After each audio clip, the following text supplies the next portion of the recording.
Assalamualaikum warahmatullahi wabarakatuh. Halo guys, perkenalkan nama saya Maramis. Di sini saya akan menjelaskan beberapa buah pertanyaan untuk memenuhi tugas satu analisis farmasi oleh Ibu Apoteker Makfira Esparm MSc. Saksikan terus ya. Baiklah guys, untuk memenuhi tugas tersebut kita akan menjawab beberapa buah pertanyaan. Di antaranya, mengapa identifikasi obat didasarkan pada golongan menurut jenis senyawa kimia bukan berdasarkan efek farmakologinya. Yang kedua, tuliskan tahap-tahap untuk mengidentifikasi obat secara lengkap. Dan yang terakhir, jelaskan mengapa uji unsur dapat dikatakan atau dapat dijadikan sebagai pengarah dalam identifikasi suatu obat. First question, mengapa identifikasi obat didasarkan pada golongan obat menurut jenis senyawa kimia dan bukan berdasarkan efek farmakologinya? Oke guys, di sini saya akan menjelaskan lebih dahulu mengenai metode identifikasi.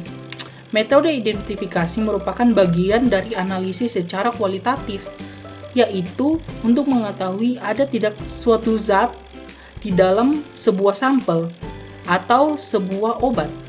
Jadi, fokus utama adalah ke sebuah zat yang akan diuji.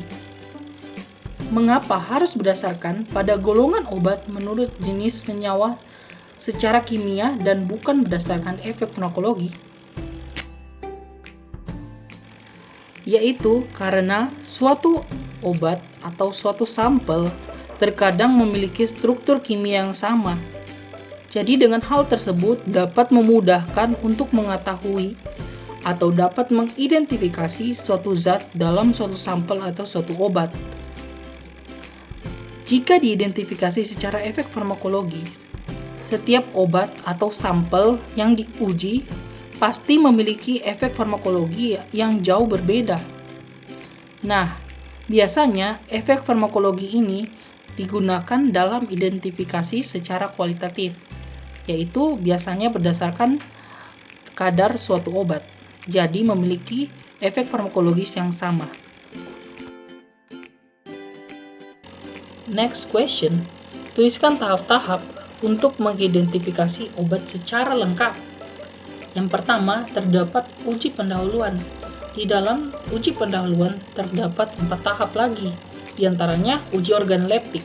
Uji organoleptik ini yang dimaksudkan adalah untuk mengidentifikasi suatu obat berdasarkan rasa, warna, bau, dan bentuk dari obat tersebut. Selanjutnya ada unsur-unsur, yaitu dimaksudkan untuk mengetahui apakah di dalam suatu senyawa obat terdapat unsur yang misalnya kita akan menguji unsur positif yang terdapat dalam suatu obat, terdapat suatu unsur yang bernama nitrogen. Selanjutnya ada uji kelarutan. Uji kelarutan dimaksudkan untuk mengetahui apakah senyawa obat tersebut larut, mudah larut, sukar larut, atau bahkan tidak larut. Dan selanjutnya ada uji pH. Uji pH ini dimaksudkan untuk mengetahui apakah suatu obat mengandung pH asam ataukah pH basah. Dan selanjutnya ada uji golongan. Dalam uji golongan, suatu senyawa dapat dibedakan lagi menjadi senyawa karbohidrat, apakah dia senyawa organik, senyawa fenol, senyawa alkaloid, senyawa sulfanomidah, ataukah senyawa barbiturat. Selanjutnya ada uji penegasan. Di uji penegasan kita dapat mengetahui struktur monografi dari obat, yaitu dapat kita lihat di dalam buku Farmakopoe Indonesia. Oke, kita masuk ke dalam last question. Jelaskan mengapa uji unsur dapat dijadikan sebagai pengarah untuk identifikasi obat, yaitu karena dalam suatu obat atau senyawa obat tersusun dari beberapa struktur kimia. Dalam struktur kimia ini tersusun dari beberapa unsur. Hal itu kita dapat dengan mudah mengidentifikasi secara kualitatif suatu obat.